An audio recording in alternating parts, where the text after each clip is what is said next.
Welcome to Truth to Power, the podcast where we uncover the untold stories and speak truth to those in authority. I am your host, Ehis, Agbon, and today we are diving into the topic of living in an IDP camp. We are here at an IDP camp where we've had the opportunity to speak with individuals who have been directly impacted by the challenges of living in such conditions. We've interviewed some of the inhabitants here and gained insight into their experiences. Let us start with the village head of Gora and Wambagudu, Johanna Baba Kudensa, who will tell us about the attack and how they got to this unregistered internally displaced persons camp here in Kaduna State. Sunana Gora Wambagudu, Johanna Baba Kudensa. We are here because kidnappers disturbed us often. They came to my area. They kidnapped my people and packed them to the bush. The first person they kidnapped, we paid 1 million naira. They also kidnapped 2 children. We paid 2 million naira. After then, the kidnappers went to another community called Mamandaji and kidnapped people. We paid over 5 million naira. They still went to another community called Talile and carried another village head. We paid money and bought motorcycles for them. They came back the second time and packed our people. We bargained with them and agreed that if we give them 700,000, they will allow us to stay in peace in our village, that they will not come back to our village again. After we settled with them, one day we saw them with motorcycles, guns, and so many weapons unexpectedly. That day they killed 12 people. They shot at any man they see in Haraba community. They also killed 12 people. This incident happened around 5 p.m. Soldiers came around and we gave the deceased mass burial. Right now, Talile is devastated because the buildings are destroyed. They removed the roofs of our buildings. Now we heard that they have brought down the whole buildings in the village, except the house of the village head. And it's still not in good shape. As it is now, nobody goes there. That was Johanna Baba Kudensa, the village head of Gora and Wambagudu village in Chikun County in Kaduna State, northwest Nigeria, sharing his experience. Whenever there is a crisis, it is often the women and children that bear the brunt. The case of the IDPs here in Kudensa IDP cluster is not different. Now, let's hear from some of the women. First, we'll speak with Rifkatu Ezekiel, an IDP in Kudensa. She is a mother of 5 children. Rifkatu Ezekiel. I am Rifkatu Ezekiel. I live in Gwanda. On the day of the incidents, we came back from the farm and we were resting at home. Then, at about 4 p.m., we saw the kidnappers coming to attack. We were trapped and they began to kill our men. In my own compound, they killed 6 men and we were 15 in the compound. While they were killing the men, we escaped and began to run. They carried my own husband on a motorcycle and we were moving about killing people. While we were running, some of our children missed their way and fell into the river, and we lost them. That day, there was nowhere to run to. There was nowhere to sleep. We had to sleep in the bush. In the morning, we all came out to the place where we are staying right now. No rooms for us, no house, no farm. They raided our farms and harvested our farm produce. No help from anywhere. We don't know how to come out of it. And we don't even know when. Please, help us. Come to our aid. I am here with my 5 children. We are all stranded, please. help us. That was Rifkatu Ezekiel sharing her experiences. Next, we spoke with Tabitha Habila. Her husband was kidnapped. Her village has been serially raided by Fulani bandits. Hear her experience. My name is Tabitha Habila. My name is Tabitha Habila. Kidnappers took my brother's husband. We paid a ransom of 1.5 million naira. After they released my husband's brother, they came again and kidnapped my daddy, the chief of Talele. They asked us to pay the ransom of 3 million naira. We sold a lot of things just because we wanted to pay the ransom. We sold our foodstuff and also begged people for money. The people contributed money for us, and we were able to pay the ransom, and the kidnappers released him. After 1 year, they came back again and kidnapped 10 women and 5 families. They killed 11 men and 1 woman in the bush. We had to pay ransom for them to release those in captive. While we were in the village, we had enough food to eat. We also give out to people, but here we are today. No food, no clothes, no medical care. When our children fall sick, nobody to help us. It is only God that is our helper. Please, we need help. No money to rent house. Those that accommodated us, they are tired of us. Sometimes they throw our things out as if we're dogs. Presently, I have ulcer. I am sick. No money to go to the hospital. Please help us. Wherever you can take our cry to, take it there. Help us, please. Gaskiya ku taimake mu, ku taimake mu, ku taimake mu.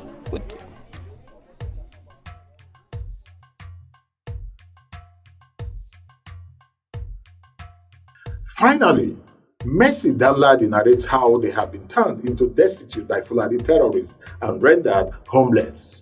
Sunana Mercy Danladi daga Famma Daki. To gaskiya abin da ya kawo mu kwanaki muna zama Famma Daki. My name is Mercy Danladi from Famma Daki. The reason why we are here is because of the kidnappers. We have been hearing about them and they have been passing through our village, until when they entered our village and kidnapped 4 youths. Among them was an orphan. They requested for money. We gave them 2 million and a motorcycle.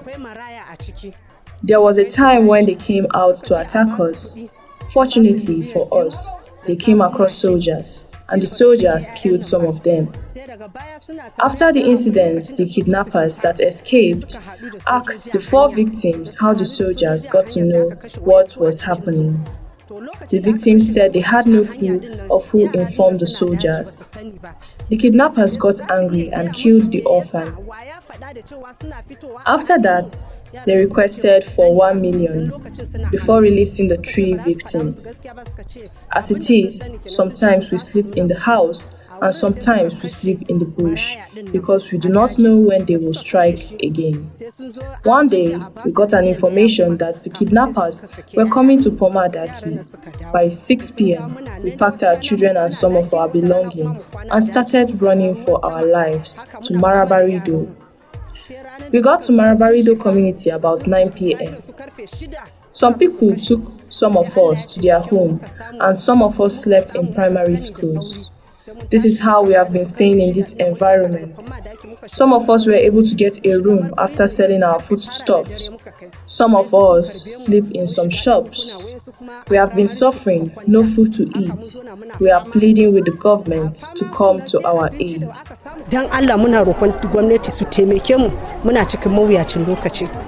The persons in these IDP clusters in Kudensa are from different villages in the hinterland where we have large swath of ungoverned spaces with limited government presence.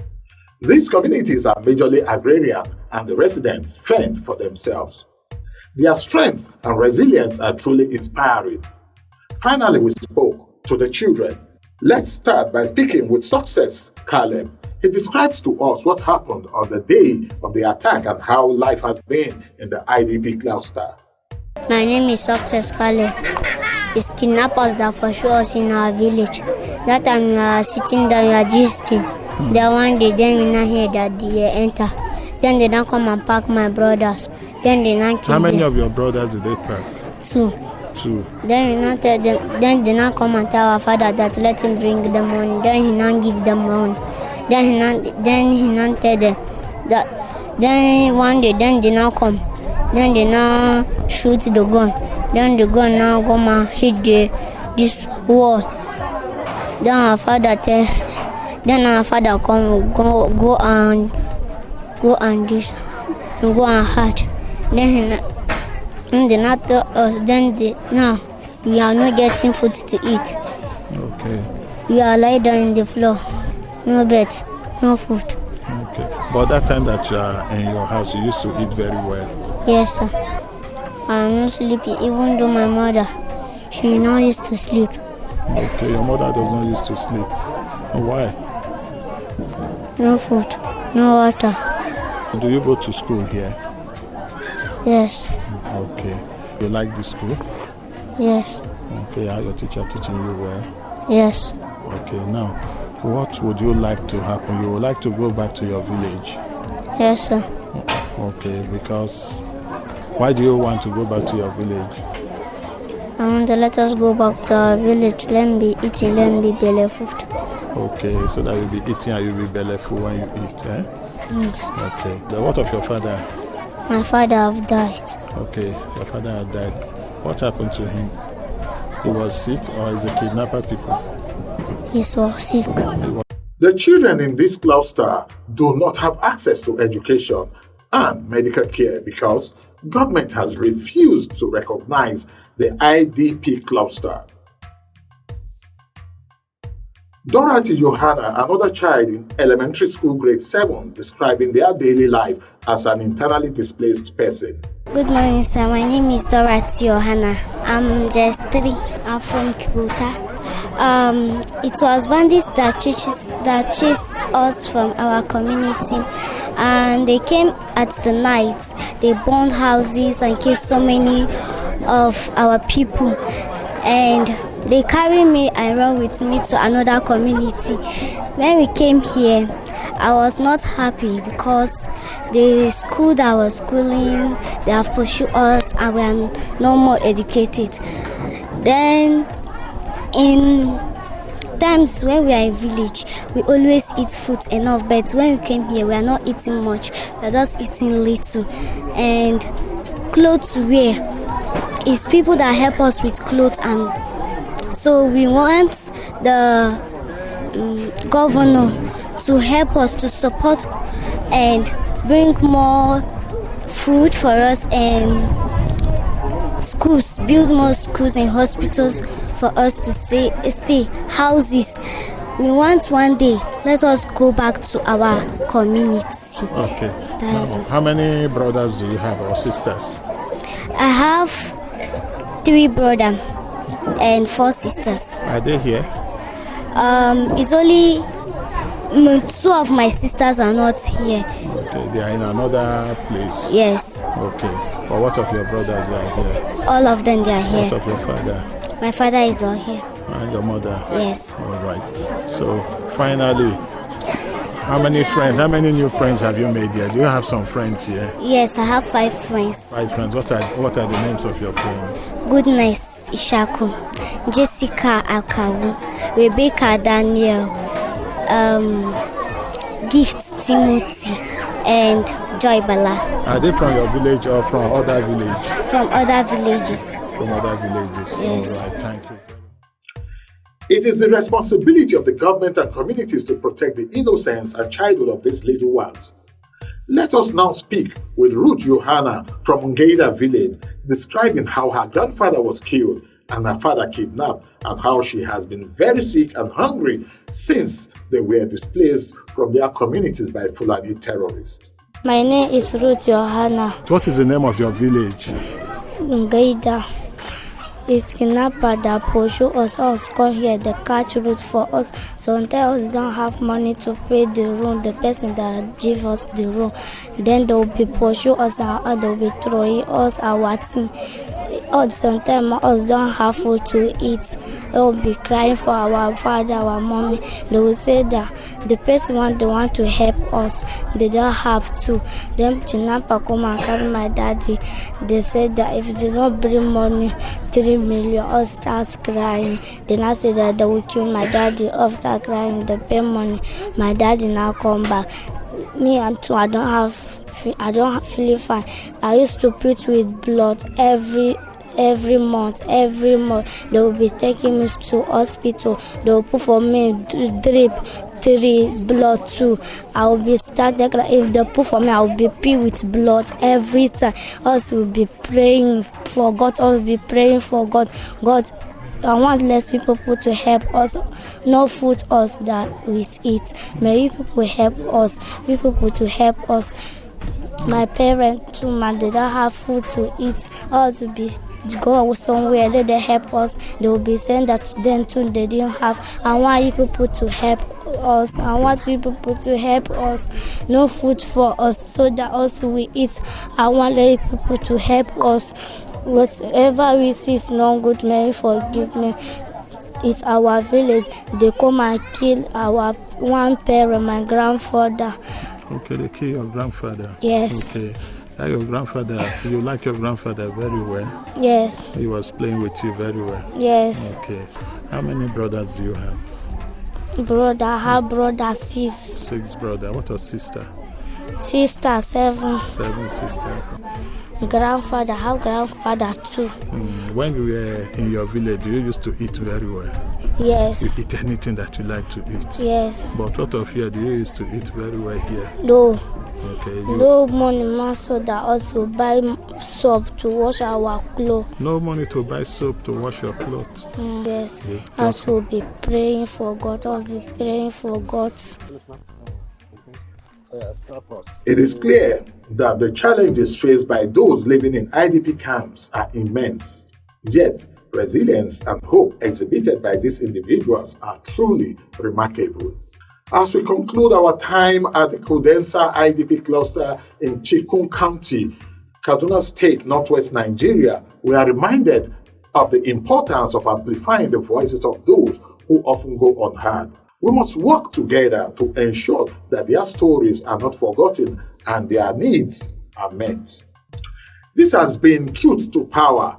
Join us next time as we continue to shed light on the issues that matter the most. Remember, the truth has the power to bring about change. Thank you for being with us. Until next time, we'll be on again. I am Ehis Agbon.